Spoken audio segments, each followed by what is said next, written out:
চার যুগে ভগবানকে পাওয়ার চারটি বিধান রয়েছে।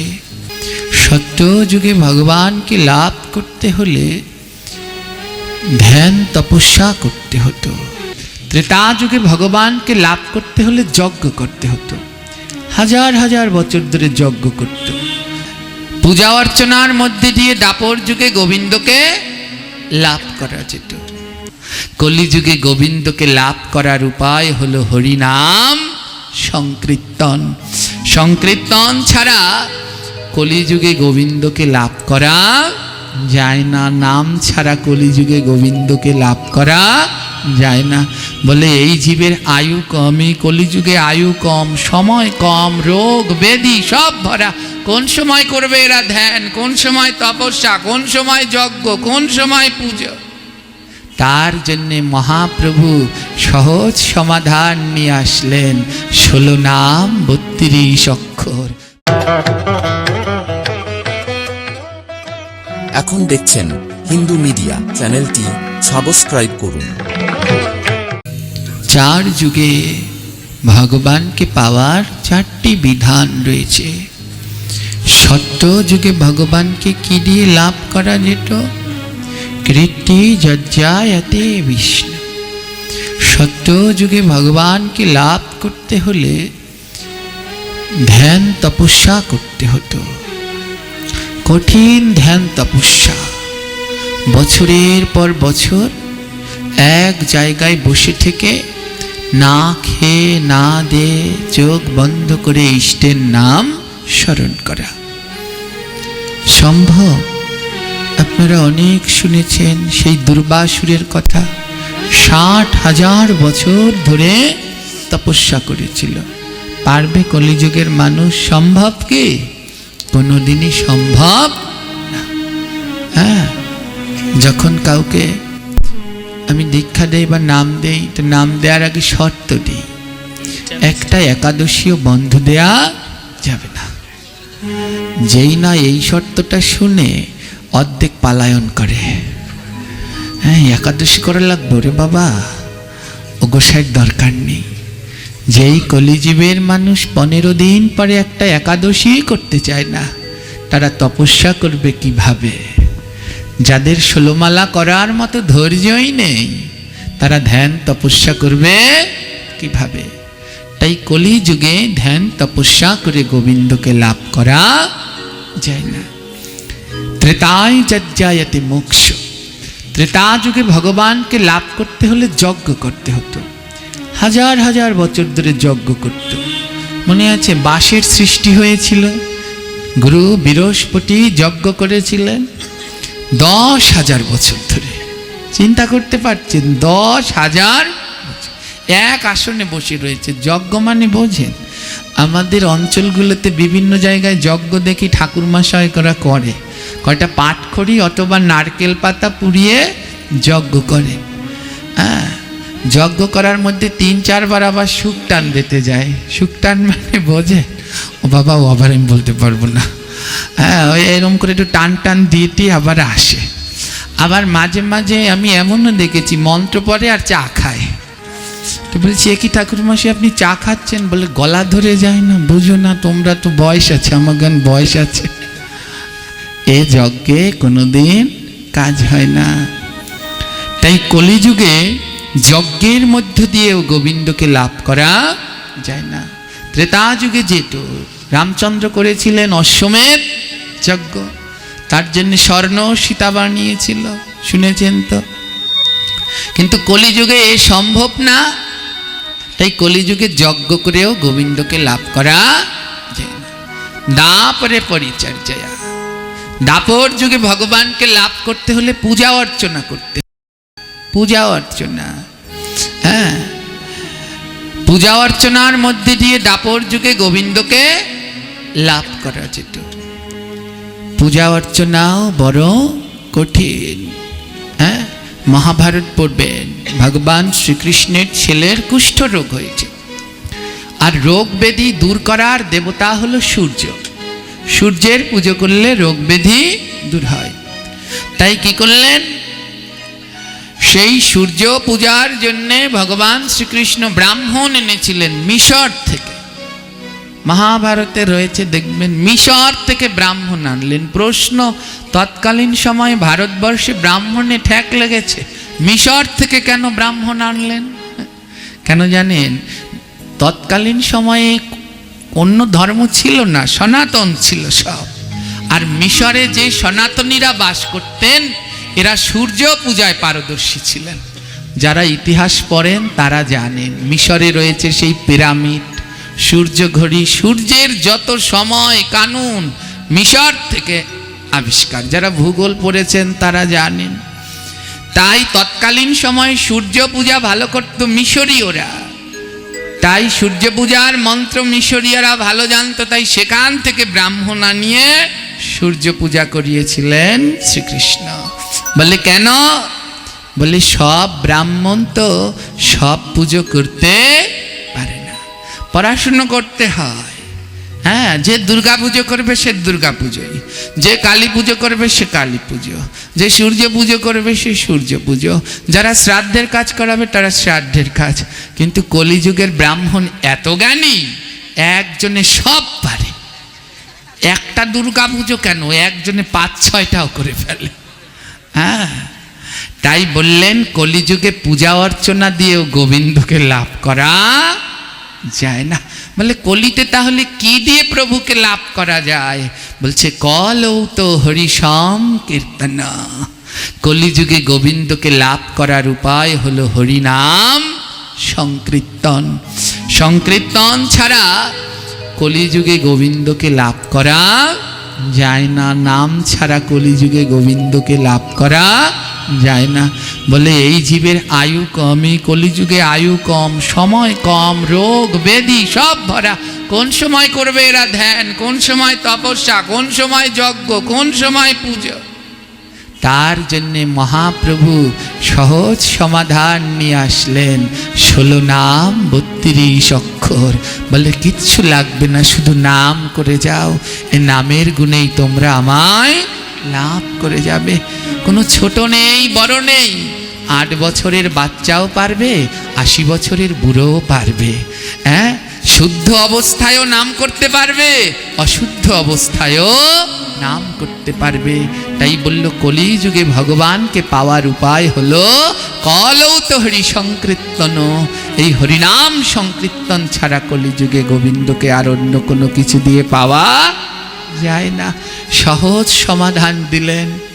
কিন্তু কলির মানুষ আমরা এমন দুরাচারী, প্রভু আমাদের এত দয়া করলেন কিন্তু তাও সেই হরিনাম আমরা করতে চাই না। বলে আর তো কিছু লাগবে না, শুধু নাম করো। সেই নামটুকু আমরা করতে চাই না। প্রভু বললেন চারি যুগে চারি ধর্ম জীবের কারণ, কলি যুগের ধর্ম হয় নাম সংকীর্তন। কলি যুগে নাম ছাড়া নাহি আর ধর্ম, সর্বধর্ম নাম সার এই শাস্ত্র মর্ম। কলিযুগের ধর্ম হলো এই নাম। নাম ছাড়া কলিযুগে ভগবানকে পাওয়ার আর দ্বিতীয় কোনো পন্থা নেই। তাই হে কলির জীব, নাম করো। নাম ছাড়া উদ্ধারের আর কোনো পথ নেই। সবাই জপের মালা নেও, জপের মালা নিয়ে সবাই নির্দিষ্ট সংখ্যায় প্রতিদিন জপ করো। জপ করো ওই নামে। কালকে বলেছিলাম না, নামে নামি নামে। নাম করতে করতে একদিন ভগবান নেমে আসবে। তাই নাম করতে থাকো হে কলির জীব। এই নাম ছাড়া যে উদ্ধার হওয়ার আর কোনো পথ নেই। তাই অনাবরত নাম করো। এই নামের মধ্যে কি আছে জানেন? বলে এই নামের মধ্যে কি আছে সেটা জানতে হলে যারা নাম করে তাদের কাছে যেতে হবে। আমার শ্রী চৈতন্য মহাপ্রভু এই কলির জীবের জন্যে মহা উদ্ধারণ নাম নিয়ে আসলেন। যদি গৌর না আইত কেমনে হইত, কেমনে ধরিতাম দে রাধার মহিমা প্রেম রস সীমা জগতে জানাইত কে। সেই গৌরের আবির্ভাব তিথি সামনে, মনে আছে তো? কালকে বলেছিলাম, মনে আছে? কবে কবে যেন বলেন তো, 12 তারিখ না 14 তারিখ? জোরে বলবেন, কানে কম শুনি। হ্যাঁ, 3 তারিখ। একজনে বলছে 13 তারিখ। 3 তারিখে। হ্যাঁ, কেউ যেন ভুলবেন না আমার প্রভুর আবির্ভাব তিথি। সবাই সেদিন উপবাস থেকে ভগবানকে অভিষেক করাবেন। যার গৃহে যা আছে গোপাল গৌর পঞ্চতত্ত্ব অভিষেক করাবেন। যদি এই মহাপ্রভু না আসতো, এমন সুন্দর নাম সংকীর্তন হরি কথা আমরা কিছুই পেতাম না। সেই এই নাম তিনি নিয়ে আসলেন। বলে কি আছে এই নামের মধ্যে, কি আছে এই গৌরের মধ্যে? চৈতন্য মহাপ্রভুকে নিয়ে যতগুলো গ্রন্থ রচয়িত হয়েছে তার মধ্যে অন্যতম একখানা গ্রন্থ হলো অমিয় নিমাই চরিত। হ্যাঁ, মহাপ্রভুকে নিয়ে যত গ্রন্থ তার মধ্যে একখানা গ্রন্থ হলো অমিয় নিমাই চরিত। এই অমিয় নিমাই চরিত গ্রন্থখানার রচয়িতা মহাত্মা শিশির কুমার ঘোষ। একটু ধ্যান দিন, এই গ্রন্থখানা যে কি অমৃতময়, যিনি না পড়েছে সে বুঝতে পারবে না। আর এই গ্রন্থটা এত অমৃত, তাহলে যিনি লিখেছেন তিনি জানি আরো কত অমৃতময়। হ্যাঁ, এই শিশির কুমার ঘোষ তৎকালীন সময়ে খুব নাম করা একজন স্বনামধন্য একজন সাংবাদিক ছিলেন। বিলেত থেকে পড়াশুনো করে তৎকালীন সময়ে ভারতবর্ষের নাম করা পত্রিকা আনন্দবাজারে কাজ করতেন। তো বিলেতে পড়াশুনো করতে গেলেন। তার পূর্বপুরুষদের বাড়ি হলো আমাদের বাংলাদেশে। এই বাংলাদেশেই যশোরে অমৃতবাজার আছে, এখানে তাদের পূর্বপুরুষদের বাড়ি। তার দাদা বসন্ত কুমার ঘোষ ওখানেই বাস করতেন, আর শিশির কুমার ঘোষ কলকাতায় থাকতেন। বিলেত থেকে পড়াশোনা করে এসে খুব নাম ডাক তৎকালীন সময় শিশির কুমার ঘোষের। আর তৎকালীন সময়ে ভারতবর্ষ জুড়ে একটি প্রভাব শুরু হয়েছিল, সবাই খ্রিস্টান ধর্ম গ্রহণ করছে, দলে দলে গ্রহণ করছে। মহাত্মা শিশির কুমার ঘোষও সিদ্ধান্ত নিলেন তিনিও খ্রিস্টান ধর্ম গ্রহণ করবেন। এই ধর্ম তার কাছে ভালো লাগছিল না। দাদার কাছে কলকাতা থেকে একখানা চিঠি লিখলেন দাদার কাছে। বসন্ত কুমার ঘোষের কাছে একখানা চিঠি লিখলেন। চিঠিতে লিখলেন, দাদা তোমার অনুমতি ছাড়া আমি কোনোদিন কিছু করিনি, আজও করব না। আমি আর এই সনাতন ধর্ম পালন করতে চাই না, আমি খ্রিস্টান ধর্ম গ্রহণ করব, তুমি আমায় অনুমতি দাও। তৎকালীন তার ফোন ছিল না, বেশি ছিল অল্প। দাদা আবার ফেরত পত্র পাঠিয়েছেন, সেই পত্রে দাদা লিখেছেন, বেশ তুই কোন কারণে এই ধর্ম ত্যাগ করে খ্রিস্টান ধর্ম গ্রহণ করবি তা আমি জানি না, কোন কারণে এ ধর্ম ত্যাগ করে ওই ধর্ম গ্রহণ করবে তা আমি জানি না, কিন্তু আমার একটা অনুরোধ আছে। দাদা চিঠিতে লিখেছেন, আমার একটা অনুরোধ আছে ভাই, আমার সনাতন ধর্ম ত্যাগ করবার আগে তুই একটু গৌর ভক্তদের সঙ্গ করে আয়, কিছুদিন একটু গৌর ভক্তদের সঙ্গ কর, তারপরে তুই ধর্ম ত্যাগ করিস। গৌর ভক্তের সঙ্গ না করে এ ধর্ম তুই ত্যাগ করিস না। ওমা, আজ দলে দলে ধর্মান্তরিত হচ্ছে, কেন হচ্ছে জানেন? অনেকগুলো কারণ। একটা হলো যারা ধর্মান্তরিত হয়ে যাচ্ছে, দেখবেন বিচার বিশ্লেষণ করে, যারা ধর্মান্তরিত হয়ে যাচ্ছে আমাদের শিক্ষার চর্চা নেই। যারা ধর্মান্তরিত হয়ে যাচ্ছে তারা গীতা ভাগবত কোনো কিছুই জীবন দশায়ও পাঠ করেনি, ছুঁয়েও দেখেনি। আর দ্বিতীয়তে আমাদের ছুঁই ছুঁই ব্যারাম, জাত পাত এই সেই উঁচু নিচু এই করতে করতে আরো গেল। তৃতীয়তে বড় যারা উঁচু শ্রেণী আছে তাদের অত্যাচার, এই করতে করতে আরো গেল। কিন্তু প্রথম কারণটাই হলো আমাদের বাবা মা আমাদের নৈতিক শিক্ষাটাই দিতে পারল না। ধ্যান দিন, এই মাঝে মাঝে কোনো মন্দিরে বড় বড় ভাগবত বক্তাদের আনলেন, শ্রীল অষ্টোত্তর শত গোপীনাথ ব্রহ্মচারী এলো, শিল বৃলমঙ্গল বাবা আসলো, শিল রাহুল কৃষ্ণ দাসজি আসলো, কত মহাত্মা আসলো, বছরে একবার দুবার। জীবনেও ওই এলাকা সমাজ পরিবর্তন সম্ভব নয়। বলে কি করতে হবে? প্রত্যেকটা মন্দিরে মন্দিরে গীতা স্কুল গড়ে তুলতে হবে। কারণ যেগুলো হাড়গোড় পেকে গেছে, ওই ভাঙা পাকা হাড় যদি ভেঙে যায় ও আর জোড়া লাগতে চায়? যেগুলো গেছে তো গেছে, এবার যেগুলো ছোট আছে ওরা যেন যেতে না পারে। তাই ওদেরকে গীতা শিক্ষার ব্যবস্থা করে দিতে হবে। কারণ গীতা ছাড়া এ সমাজের গতি নাই। গীতা, হ্যাঁ, যদি কেউ এই সমাজকে গতি দিতে পারে তাহলে সে হলো গীতা। এই বাবা বসুন, এই সে হলো গীতা। গীতা ছাড়া এ জগতে আর কোনো গতি নাই। এই কলি জীবে যদি কেউ গতি ফিরাতে পারে তাহলে সে হলো গীতা। দেখবেন এই ভাগবত পাঠ আদি সমস্ত নাম যজ্ঞ আদি সবার শেষে একটি কীর্তন গাইতে হয়। কীর্তনটির নাম হলো নাম পূরণ। কি নাম? নাম পূরণ না করলে কোনোদিন নাম পূর্ণ হয় না। এই নাম পূরণ কীর্তনটা কি? হরি হরায় নম কৃষ্ণ যাদবায় নম। এই কীর্তনটার নাম হলো নাম পূরণ। সবার শেষে গাইতে হয়।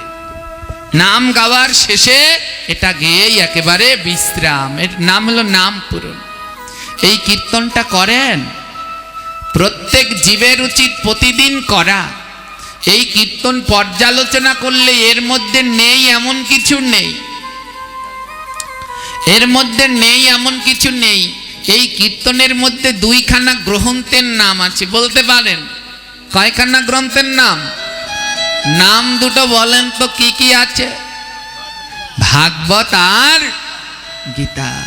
হ্যাঁ, শ্রী চৈতন্য, নিত্যানন্দ, শ্রী অদ্বৈত, সীতা, হরি, গুরু, বৈষ্ণব, ভাগবত, গীতা। এর কাটানে পরবর্তীকালে ভক্তরা লিখলেন, নাই গতি নাই রে, নাই গতি নাই, কলি যুগে ভাগবত আর গীতা বিনা অন্য গতি।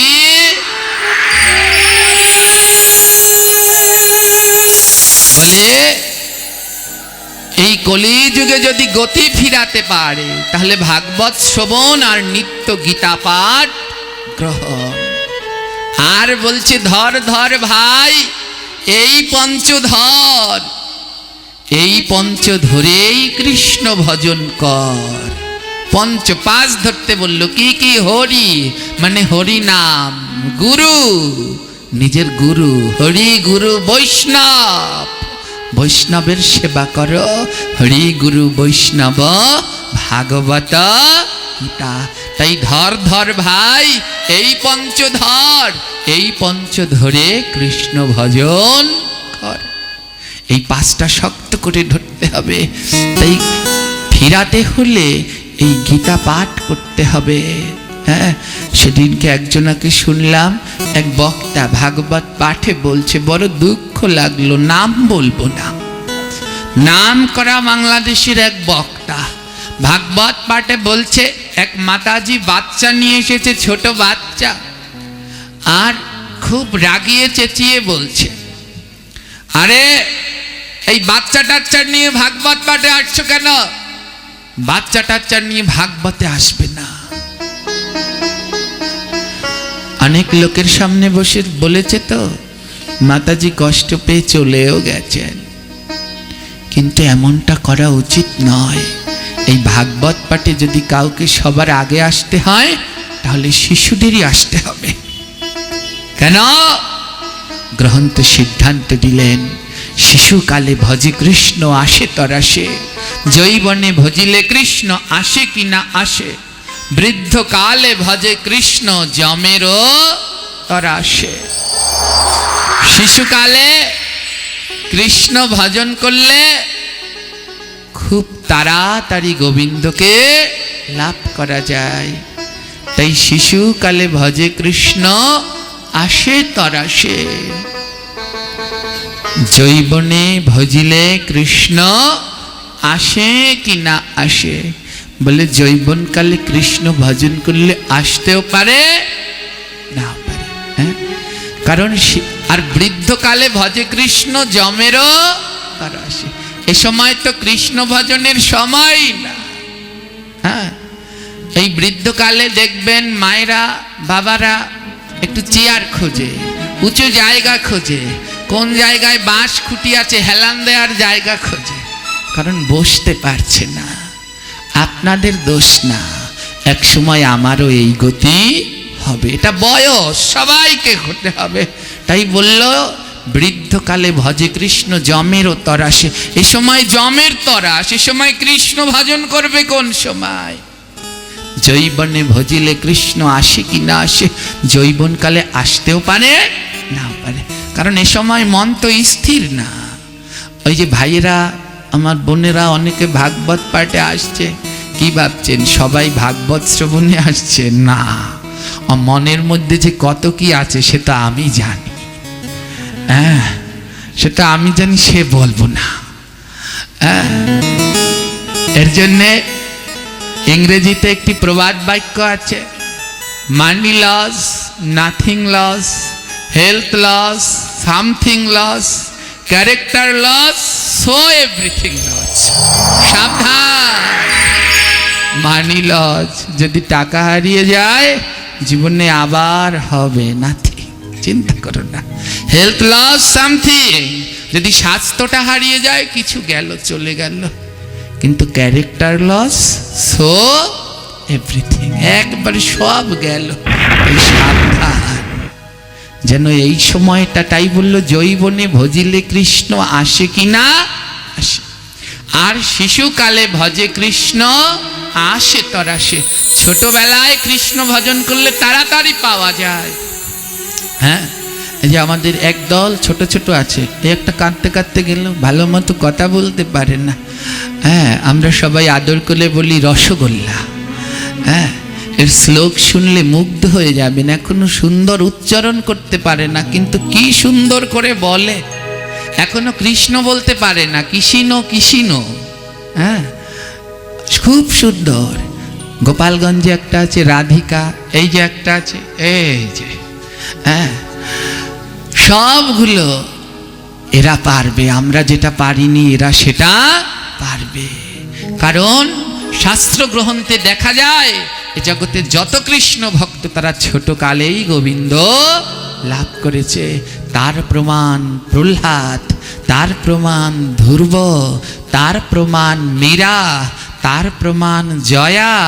কত লাগবে? বিহারী কত লাগবে?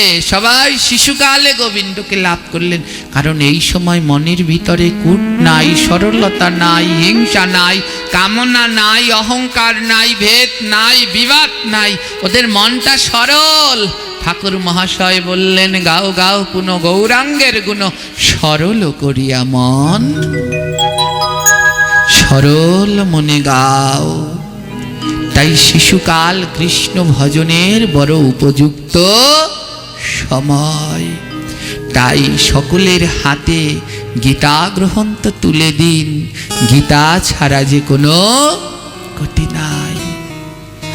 আজ মহাত্মা শিশির কুমার দাদাকে চিঠি লিখলেন, দাদা আমি এ ধর্ম ত্যাগ করে খ্রিস্টান ধর্ম গ্রহণ করব। দাদা বললেন, ভাই তুই করিস ধর্ম গ্রহণ, আমার আপত্তি নাই, কিন্তু অন্য ধর্ম গ্রহণ করার আগে আমার সনাতন ধর্মে একটু গৌর ভক্তের সঙ্গ করিস। বলে গৌর ভক্তের সঙ্গ না করলে বুঝতে পারবি না এ ধর্মের মধ্যে কি আছে, আমার গৌরের মধ্যে কি আছে। চিঠির পিছনে ঠিকানা লিখে দিলেন, এই জায়গায় যাবি, বৃন্দাবনের এই জায়গাটায় যাবি। ওই জায়গায় একজন মহাত্মা, বৃন্দাবনে কেউ যদি যান, বিভিন্ন বনের ভিতরে মহাত্মাগণ ভজন করেন, চারপাশে কাঁটা দিয়ে ঘিরে রাখেন, ছোট ছোট কুঠিয়া করে, যেমন বংশী বটে যদি কেউ যান সেইখানে দেখবেন ছোট ছোট বিশাল, ওখানটায় না গেলে বুঝবেন না বৃন্দাবন কি। ওই সব জায়গায় যদি যান, ভান্ডির বন, বংশী বট, ওখানটায় গেলে বেল বন, ও সমস্তটা জায়গায় গেলে দেখবেন মহাত্মাগণ ভজন করছেন। ছোট ছোট কুঠিয়া তৈরি করে তার মধ্যে মহাত্মাগণ ভজন করছেন, চারপাশে কাঁটা দেয়া থাকে, কেউ যেন আসতে না পারে, সমস্যা করতে না পারে, কাঁটা গাছ লাগিয়ে রাখেন। তো দাদা বসন্ত কুমার ঠিকানা দিয়ে দিলেন ভাইকে, ভাই বৃন্দাবনের এইখানে গেলে এক গৌর ভক্ত আছে, গৌর অনুরাগী আছে, একটা বার তার সঙ্গ করিস, তার সঙ্গ করলে বুঝতে পারবি, তারপরে তুই ধর্ম ত্যাগ করিস। ঠিকানা অনুসারে মহাত্মা শিশির কুমার বৃন্দাবনে গেলেন, আর বৃন্দাবনে গিয়ে সেই ঠিকানা জায়গায় গেল, দেখলো একটা কুঠিয়া ঠিকই আছে, কিন্তু চারপাশে কাঁটা দিয়ে ঘেরা। শিশির কুমার ডাকতে লাগলেন, কেউ আছেন, কেউ আছেন, কিন্তু কেউ সাড়া দিচ্ছে না। এ জগতে কোনো কৃষ্ণ ভক্তের বাড়িতে যদি গিয়ে বলেন কেউ আছেন, কেউ আছেন, জীবনেও সে সাড়া দেবে না। কি বললে সাড়া দেবে একটু বলুন তো মা, জোরে বলো। বলে জগতে কোনো ভক্তের বাড়ি গিয়ে কেউ আছে আছে বলে ডাকলে সাড়া দেবে না, যদি রাধে রাধে বলে ডাকো সাড়া দেবে, যদি হরে কৃষ্ণ বলে ডাকো সাড়া দেবে। কেউ সাড়া দিচ্ছে না, ফিরে গেলেন। দ্বিতীয় দিন আবার আসলেন, ওই একই জায়গায় এসে আবার ডাকছে, নিবৃত জায়গা, কোনো লোকজনও নাই, কারো কাছে জিজ্ঞেস করবে কেউ নেই। আবার ডাকছে, কেউ আছেন, আছেন, সাড়া দিলেন না। তৃতীয় দিন আবার আসলেন, এসে আবার ডাকলেন, কিন্তু সাড়া দিচ্ছে না। হঠাৎ শিশির কুমার ঘোষের মনে হলো এ বাড়িটা বোধহয় পরিত্যক্ত, এখানে কেউ থাকে না, সারা জায়গায় কাটা, ঢুকে যে একটু ভিতরে দেখব তারও কোনো সাধ্য নেই, শুধু কাটা আর কাটা, এখানে বোধহয় কেউ থাকে না। দেখি তো চিঠিটা ভালো মতো পড়ে দাদা ঠিক ঠিকানাটা দিয়েছে কিনা।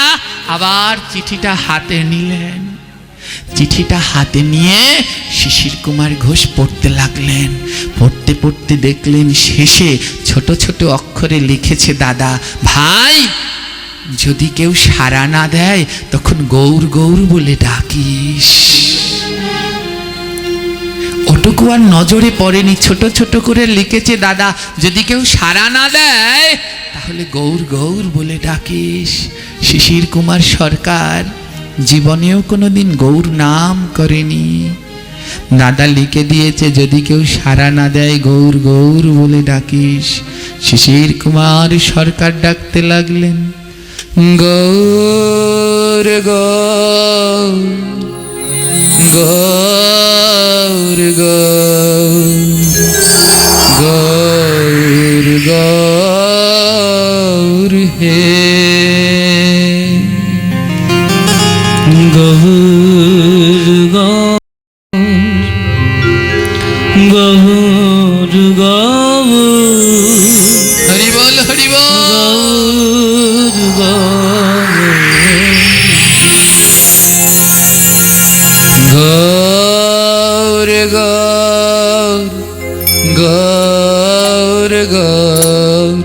গৌর গৌর হে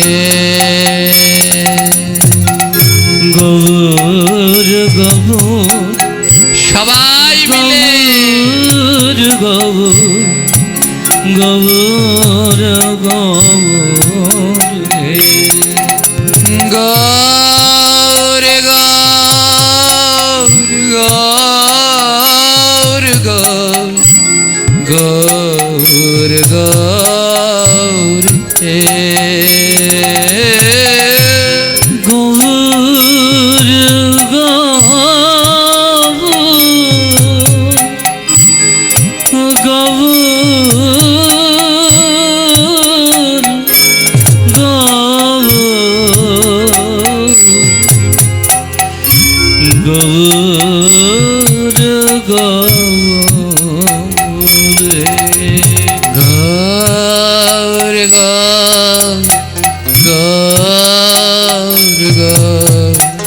গৌর গৌর হে গৌর গৌর হা গৌর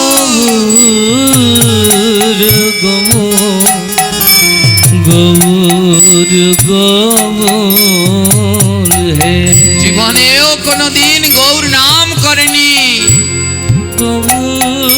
আজ দাদা লিখেছেন ডাকার পরে যদি সাড়া না দেয় গৌর নাম করিস ভাই, কারণ এ জগতে যারা আমার গৌর অনুরাগী ভক্ত তারা অন্য কিছু বললে ডাকলে সাড়া দেয় না, তারা গৌর নাম শুনলেই বের হয়। সখী কেবার শুনাইল মোরে এই মধুর নাম, কর্ণের ভিতর দিয়া মরমে পাশিল গিয়া, আকুল করিল মোর দেহ মন হিয়া। দাদা বলে দিয়েছে গৌর বলিস। শিশির কুমার সরকার গৌর গৌর বলে ডাকতে লাগলো, আর মনের অজান্তে দেহের মধ্যে এক রোমাঞ্চ চলে আসলো, আর দুটি নয়নে পুলক অশ্রু বইতে লাগলো। গৌর গৌর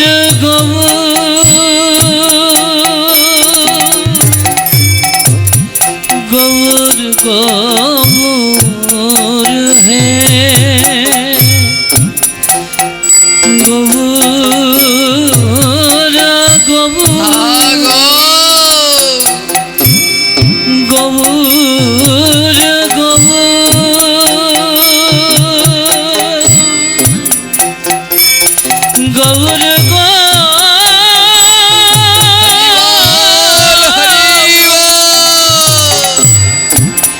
গৌর গৌর হে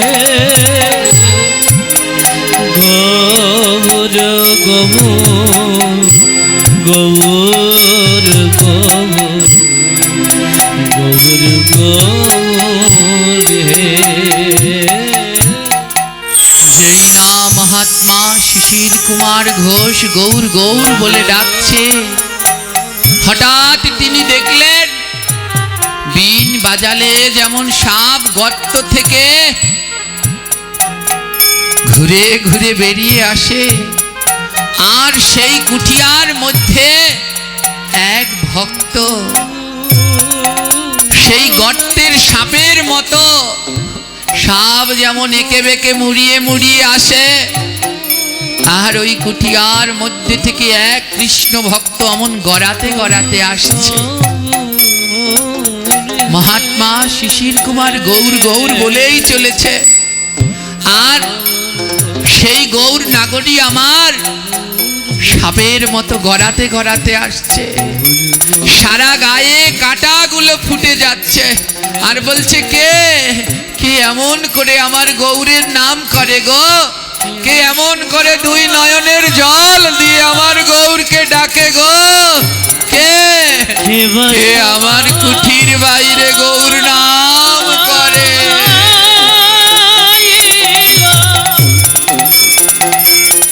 কেবা শোনাইল গৌর হরি কেবা শোনাইল হরি বল হরি বল।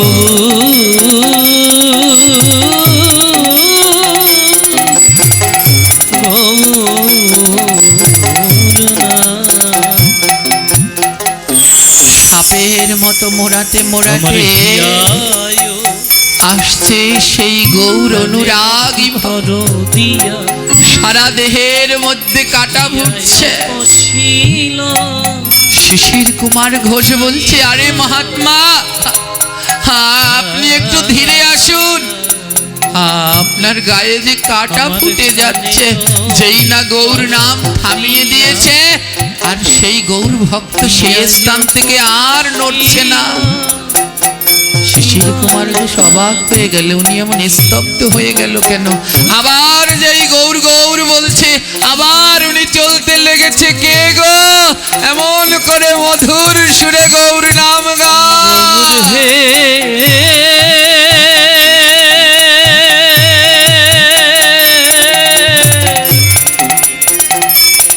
গৌর হে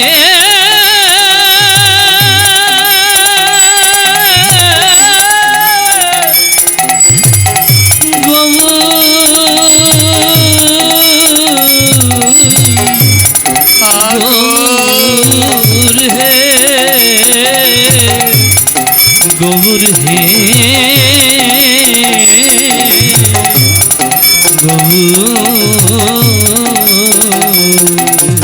কুঠিয়ার মধ্য থেকে বাবাজি বেরিয়ে আসলেন। সারা গা রক্তাক্ত, কাটা ফুটে ফুটে গা তীক্ষ্ণ বিতীক্ষ্ণ হয়ে গেছে। উঠে দাঁড়িয়েছে কে? কি ভাই তুমি এমন গৌর নাম করো? আমি গৌরকে যে বড় ভালোবাসি, আমার গৌরের মতো দয়াল আর কেউ নাই। সিদ্ধ জগন্নাথ দাস বাবাজি সারাটা জীবন বৃন্দাবনে ভজন করেছে। বৃদ্ধ বয়সে বৃন্দাবন ছেড়ে নবদ্বীপে রওনা দিয়েছে। একজন ডেকে বলছে, বাবাজি, এ জগতে সবাই নবদ্বীপ বাংলা ছেড়ে বৃন্দাবনে আসে, আর আপনি বৃন্দাবন ছেড়ে নবদ্বীপে যান। বাবাজি জগন্নাথ দাস বাবা বললেন, জানো নবদ্বীপে আমার গৌর আছে, আমার গৌরের মতো দয়ার ঠাকুর ক্ষমার ঠাকুর আর নেই। নবদ্বীপে আমার নিতাই আছে, আমার নিতাইর মতো দয়াল আর নেই।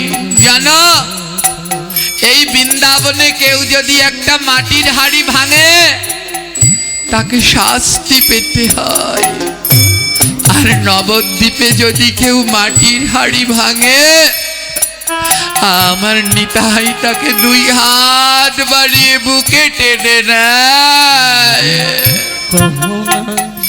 বৃন্দাবনে গোপাল আমার মাটির হাড়ি ভেঙে ননি খেয়েছিল।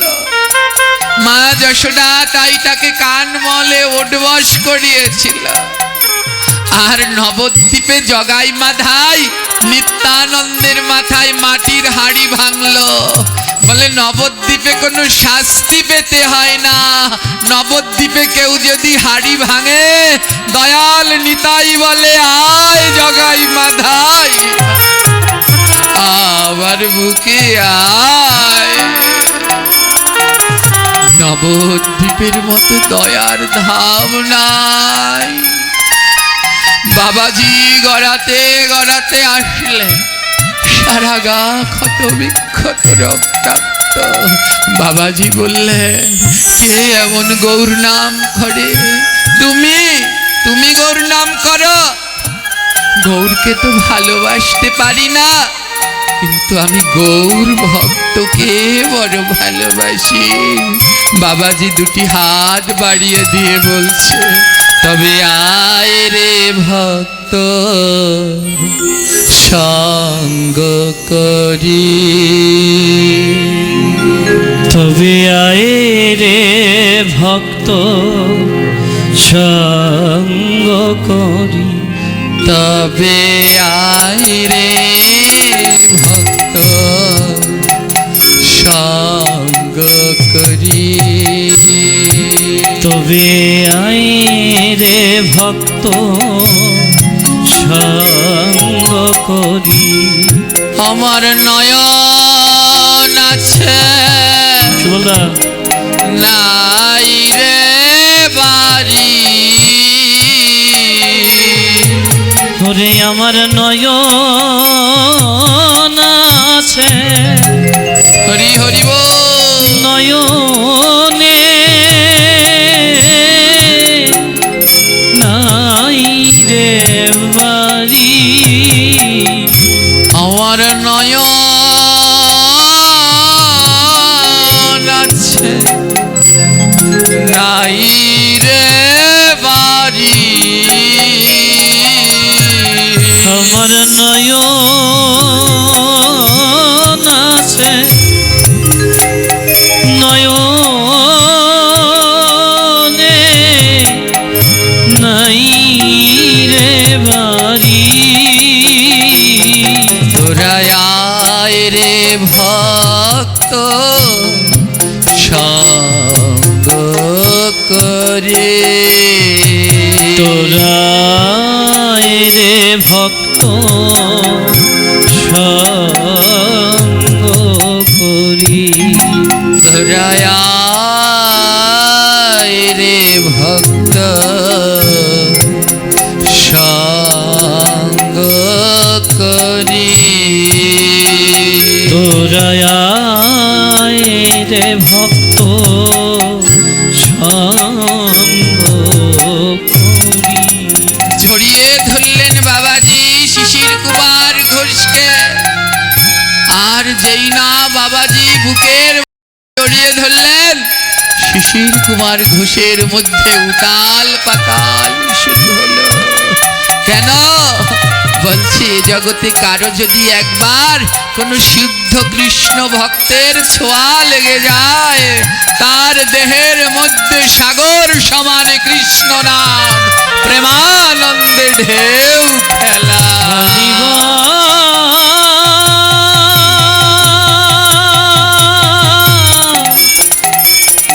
হরি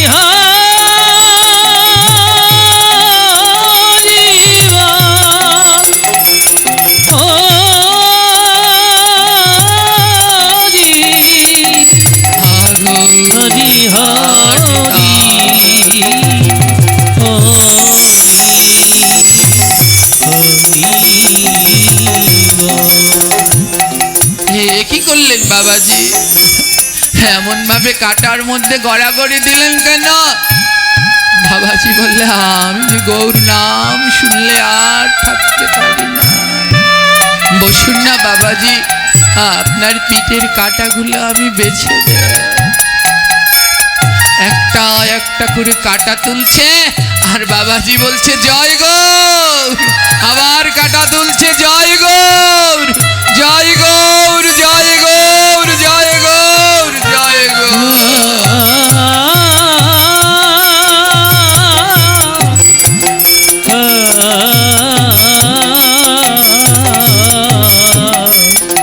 একবার কখনো বলবো কথা, বাবাজি বলছে, ও মহাত্মা, তোমার চরণে একটা প্রণাম করি গো। আমার চরণে প্রণাম করবে কেন বাবা? আমি তো কোনো সাধু না, আমি তো ধর্ম ত্যাগ করবো বলে সিদ্ধান্ত নিয়েছি, আমায় কেন প্রণাম করবে?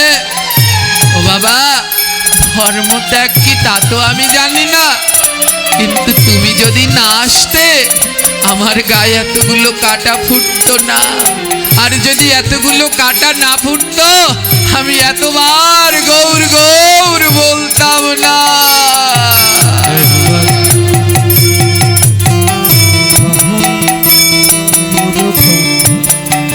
ও বাবা, তোমার একটু চরণ ধুলি দেবে? আমি মাথায়। মহাত্মা শিশির কুমার কুমার অবাক হয়ে গেলেন, এরা গৌরকে এত ভালোবাসে।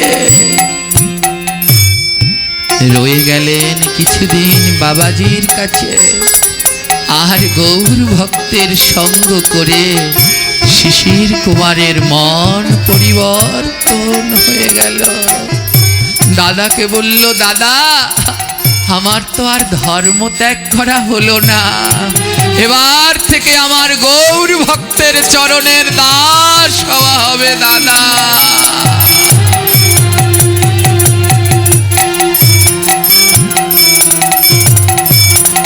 সেদিন থেকে মহাত্মা শিশির কুমার ঘোষ গৌর ভজন করতেন। এমন গৌর ভজন, মা বিষ্ণুপ্রিয়া মহাত্মা শিশির ঘোষকে স্বপ্নে আদেশ করলেন, শিশির ঘোষ তোমার বদনে আমার প্রভুর নাম এত মধুর, তুমি আমার গৌরের কথা লেখো, সে আরো মধুর লাগবে। মহাত্মা শিশির ঘোষ রচনা করলেন সেই অমৃতময় গৌর চরিত্র গ্রন্থ অমিয় নিমাই চরিত। মহাত্মা শিশির ঘোষের 4টি ছেলে ছিলেন, 4 ছেলেকেই বাবাজি বানিয়ে বৃন্দাবনে পাঠিয়ে দিয়েছিলেন। একবার হরি বল। গৌর কথা, গৌর জীবন, গৌর মরণ, গৌর জীবন, গৌর মরণ, গৌর প্রেম কথা। কহনা গৌর কথা, রাধে কহনা গৌর কথা, মন রে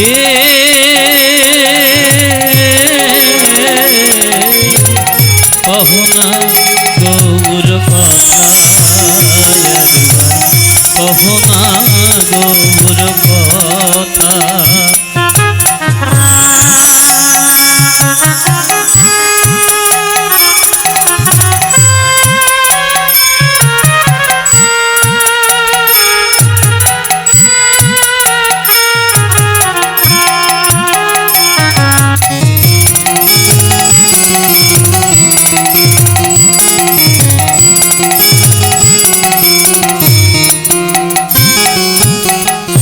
শয়নে গৌর, স্বপনে গৌর, গৌর গলার মালা।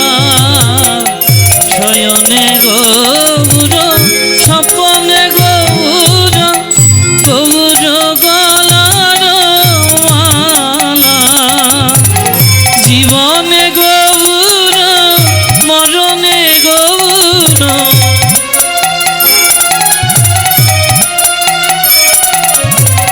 জীবনে গৌর, মরণে গৌর, গৌর গলার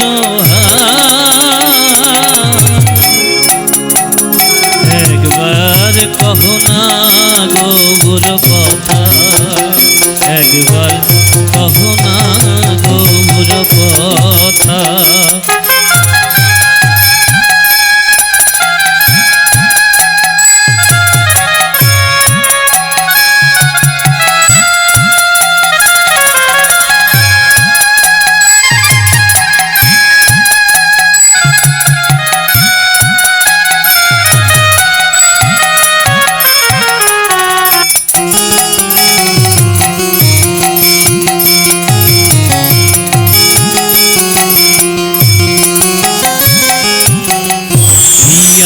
মাঝারে গৌরাঙ্গ রাখিব, বিরলে বসিয়ার হিয়ার মাঝারে গৌরাঙ্গ রাখিব, বিরলে বসিয়ার মনের সাধেতে সেরূপ হেরিব।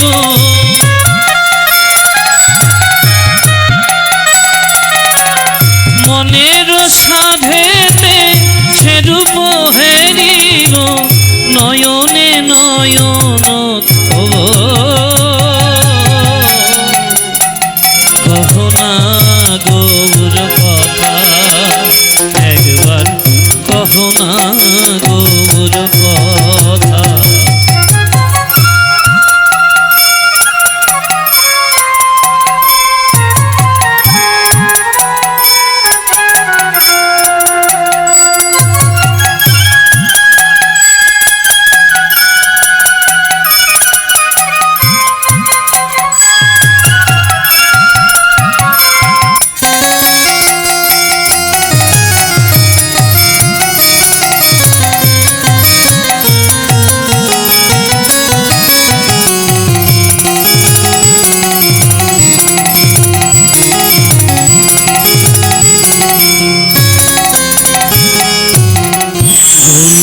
বিহনে বাঁচি না পরাণে, গৌর করেছি সার। গৌর বিহনে বাঁচি না পরাণে, গৌর করেছি সার। গৌর বলিয়া যাওকে জীবন,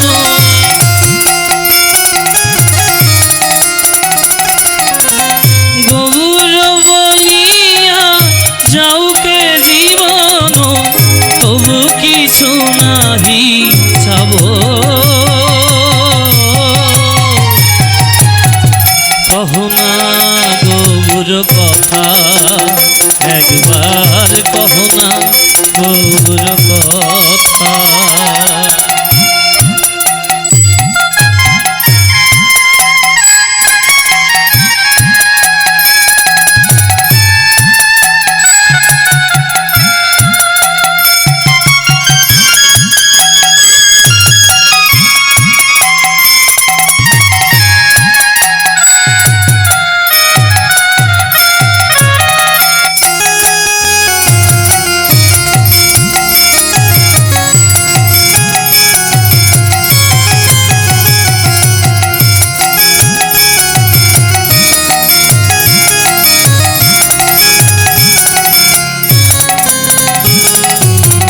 গৌর সম্পদ গৌর শবদ, যাহার হিয়ায় জাগে। গৌর সম্পদ গৌর শবদ, যাহার হিয়ায় জাগে। নর হরি দাস তার দাসের দাস,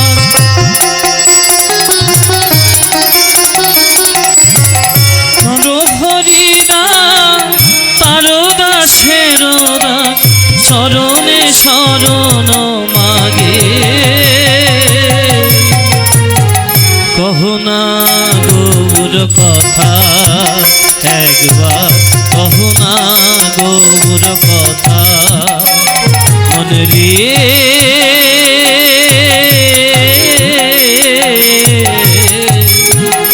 একবার কহো না গৌর কথা, একবার কহো না গৌর কথা, একবার কহো না গৌর কথা।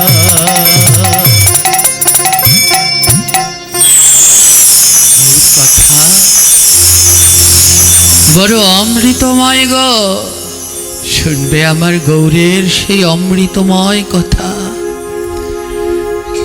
এই ধরাধামে প্রভু আমার কলিজীব উদ্ধারের জন্য নিয়ে আসলেন ভুবন মঙ্গল হরিনাম সংকীর্তন। যেই নাম ছাড়া জগতের আর কোনো গতি নাই। প্রতিদিন শ্রীবাস অঙ্গনে প্রভু আমার নাম গুণ গায়, আর তার নামে কত পাপী তাপী উদ্ধার হয়ে যায়। কেউ ধুলায় গড়ায়, কেউ উন্মত্ত পাগলের মতো হা গৌর হা কৃষ্ণ বলে দুটি নয়নের ধারায় ভেসে যায়। তারা যে কৃষ্ণ নাম বড় ভালোবাসে, তারা যে গৌর নাম বড় ভালোবাসে। জগাই মাদাইয়ের মতো মহাপাপীও কৃষ্ণ নামে বাহু তুলে কীর্তন করে। চাপাল গোপালের মতো মহাপাপী হরিনাম পেয়ে হলেন দেবকী নন্দন দাস, উদ্ধার হয়ে গেলেন।